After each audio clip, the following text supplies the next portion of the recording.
Tere! Käes on kolmapäev ja te vaatate autominuteid. Talvega on autodele kogunenud väga palju mustust, mis nõuab korralikku kevadpuhastust. Täna uurime eksperdilt, kuidas auto kodustes tingimustes ideaalselt puhtaks saada ja milliseid vahendeid selleks kasutada. Jääge meiega, autominutid alustavad. Autominutid toob teieni Alexela. Lihtne reegel on see, et autot tuleb pesta siis, kui see saab mustaks. Kindlasti ei tohi pesuga venitada, sest aja jooksul hakkab see värvkatet rikkuma. Kui juhtuski nii, et talve jooksul ei saanud autot kordagi pesta, siis ei tasu meelt heita. Õigeid vahendeid kasutades saab kodustes tingimustes puhtaks ka kõige mustem auto ja seda isegi poole tunniga. Millised tingimused peab koduhoovis looma, et auto saaks korralikult puhtaks pesta?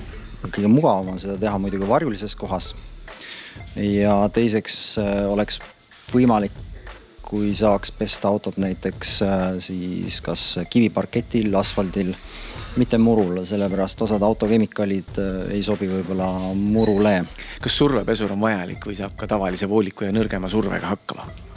Saab hakkama sükse vanamoelise ämbri, pangetäie vee ja siis pesuvahendiga. Tänapäeval on muidugi paljud pesuvahendid, mis sobivad näiteks kasutamiseks ka nii survepesuriga kui käsitsi, svammi ja pesuharjaga. Professionaalsed autopesulad kasutavad tavalise kraanivee asemel ioniseeritud vett, mis ei jäta kuivamisel jälgi, kuid sama tulemuse saab kätte ka kodustes tingimustes. Meie kraanist tulev vesi on kare ja see teeb siis pesuvahendi vähem efektiivseks.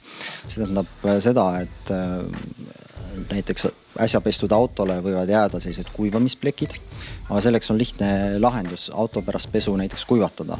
Ja see on kindlasti ka ühe hea pesu tulemuse saavutamise nipp. Millised pesuained peaksid olema iga kodus autopesija kapis? Elementaarne pesuvahend oleks esimese asjana muidugi autošampoon. Näiteks autošampoon on siis nii vahaga kui ka tavaline autošampoon, mis ei sisalda vaha. Teiseks kindlasti tuleks otsida üles selline hea pesuvahend, ma mõtlen harja või svammi näol. Väga liivast ja musta autot ma ei soovitaks svammiga pesta, et siis juba pigem pesuharja kasutades. Kolmandaks võiks omada siis kuivatusvahendid. Neid on siis erinevaid, kas siis lappi. Kindlasti on väga imamisvõimega seemisnahkne lapp või siis selline mehaaniline nagu auto klaasipuhaste harjalaadne toode. Tiro sõnul on auto puhastusainete valik ääretult lai ning puhtaks saab kõik pinnad olenemata sinna kogunenud mustusest. Velgede jaoks on puhastusvaht. Kapotile värvile kogunenud surnud putukate ja pigiplekkide jaoks eraldi leotusvahendid ning klaaspindadele ideaalse läbipaistvuse saavutamiseks eraldi ained. Autopesust võiks kindlasti ringiga mööda minna sellisest nõudepesuvahendist, mida kindlasti ei tasu kasutada. Nõudepesuvahend on erakordselt suke tugeva toimeline, mis eemaldab näiteks autovärvikihijalt katva vahakihi.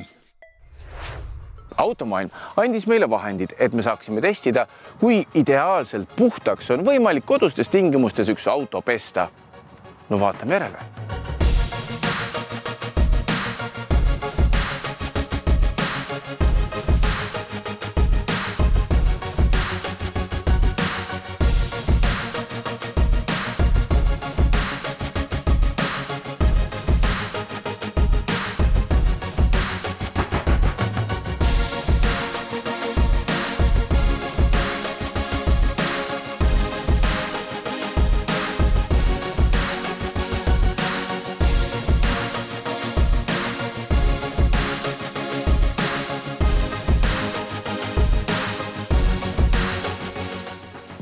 Kui auto on puhas, siis tasub kindlasti ära puhastada põhjalikult ka väljed.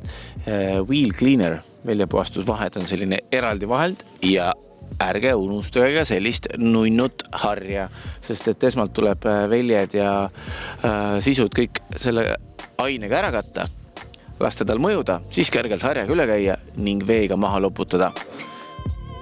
Tunnistan, et käsitsi autot pesta on väga mõnus, väga rahulik ettevõtmine.